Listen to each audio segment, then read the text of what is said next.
Hello everyone. So in this video we are going to analyze the re-engineering the development state. Why this article is very important, and this article is written by R. Nagaraj. He is with Center for Development Studies, Thiruvananthapuram, which means Kerala. So these articles have many new ideas or concepts which can be useful for our GS2 in UPSC preparation or in any other mains level preparations. So first, in his first para, he just mentions that Hindu growth rate, and then coming forward, he laid he laid some concept like crony capitalism, and that will lead to billionaire Raj, and then he explained the static part of Kuhn's hypothesis, which we learn from our economic part, and then he next he come with inclusive growth, and then he finally, in that way he mentions on another one is concept called over industrialized, and then he come to the conclusion that why India made Atmanirbhar Bharat, or why finance minister, prime minister announced the Atmanirbhar Bharat during the COVID-19 very rigorously. And then he explained some concept related between the India versus China, our developmental agenda, and how we improved after 1991 LBG reforms. And then he comparatively analyzing why China ahead of India.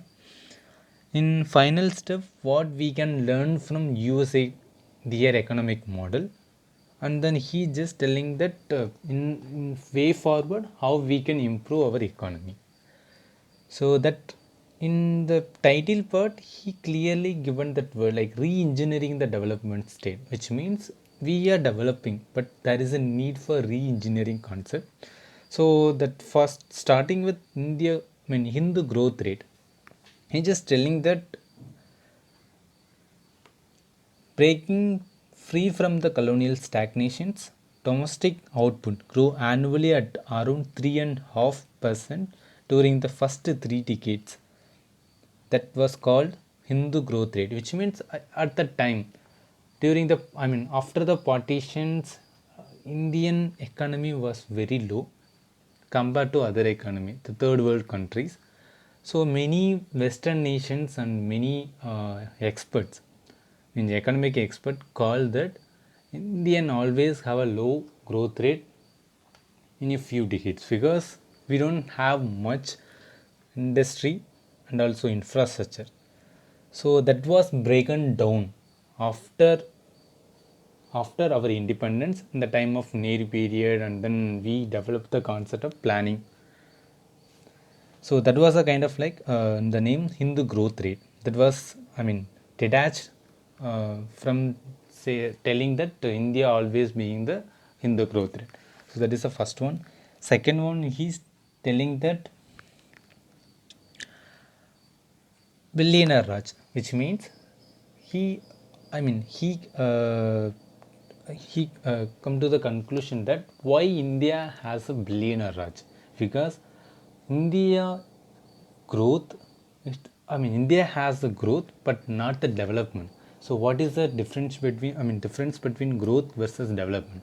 Growth means that there is a improvement, there is a improvement in the economy level.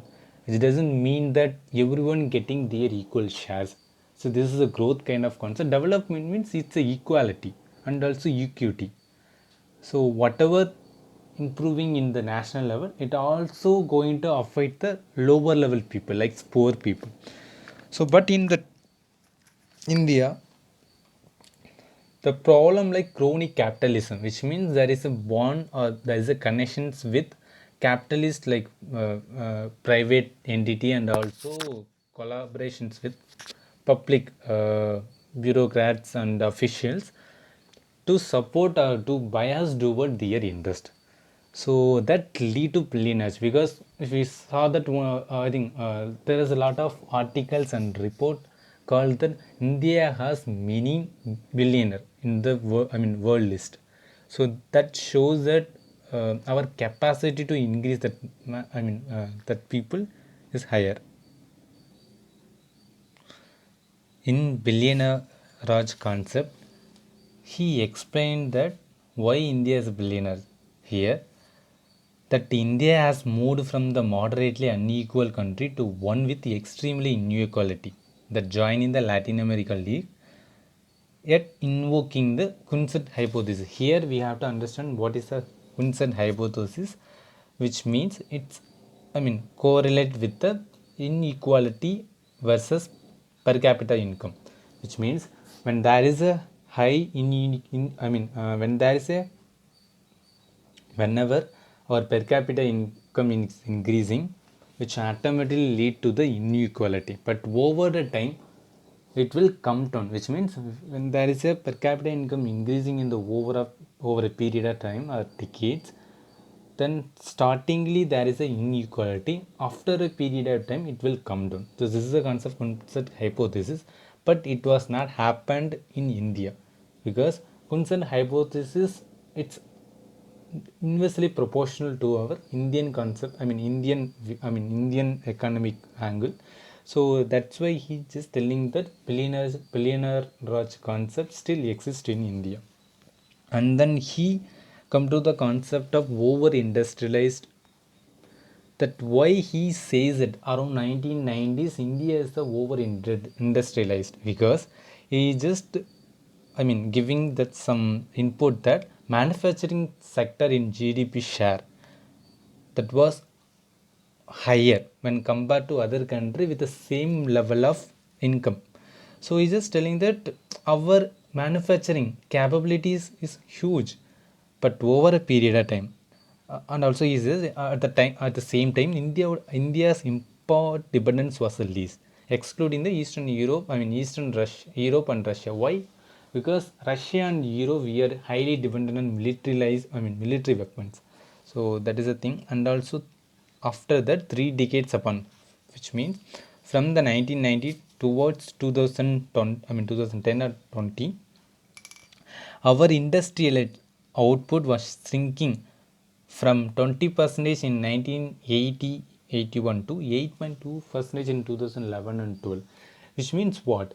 Our industry and our focus or priority towards industrializations or infrastructure creating was decline. So he tell that word, and then he come to the final that this time, during the COVID time, that our dependence on international market was highly creating the problem.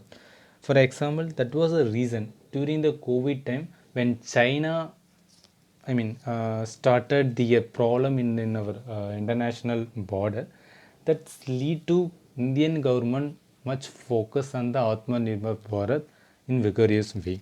So that is a concept he explained that. And in final he telling that, so why India and China have the same kind of capability but enriched or but they have their development in the different way.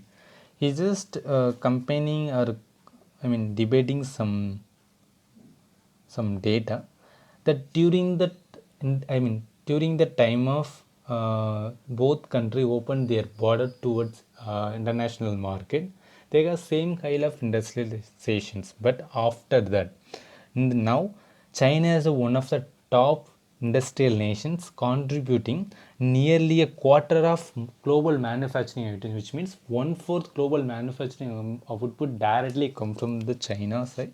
And in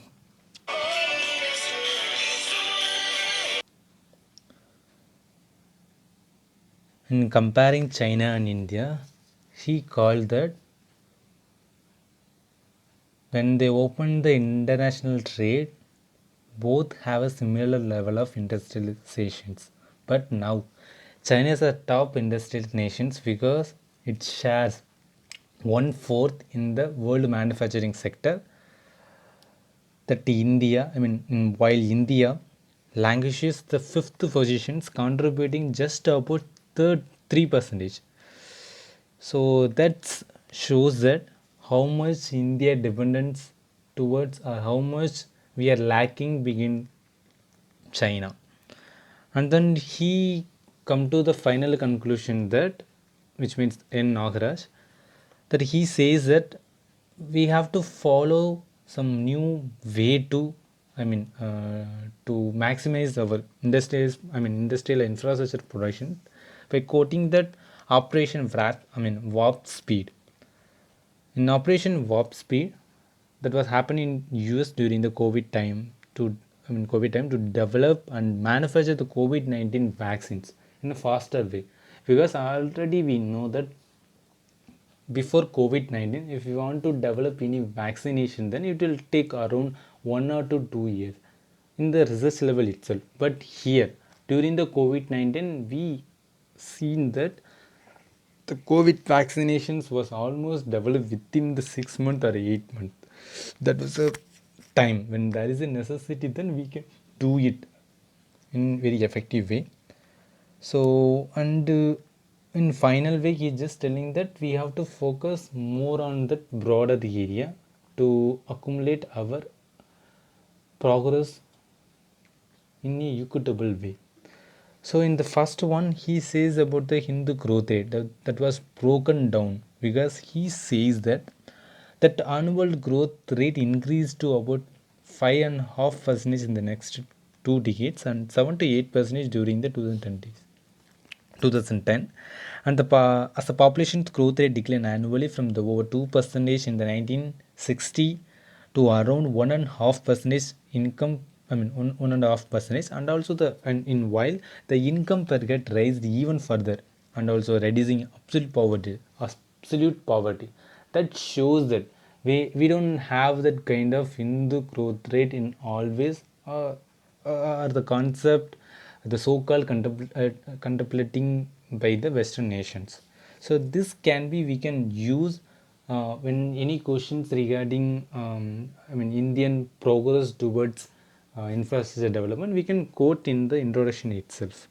And then in Planar Raj, we can say any questions in, as we know that in GS 1, 2 and 3, there is a concept called poverty and poverty elevations and societal problem. We can quote that there is a concept called, inequality, economic inequality prevalent because of the millionaire Raj. So we can quote that one, and that concept called crony capitalism and Kunz's hypothesis. We can also, in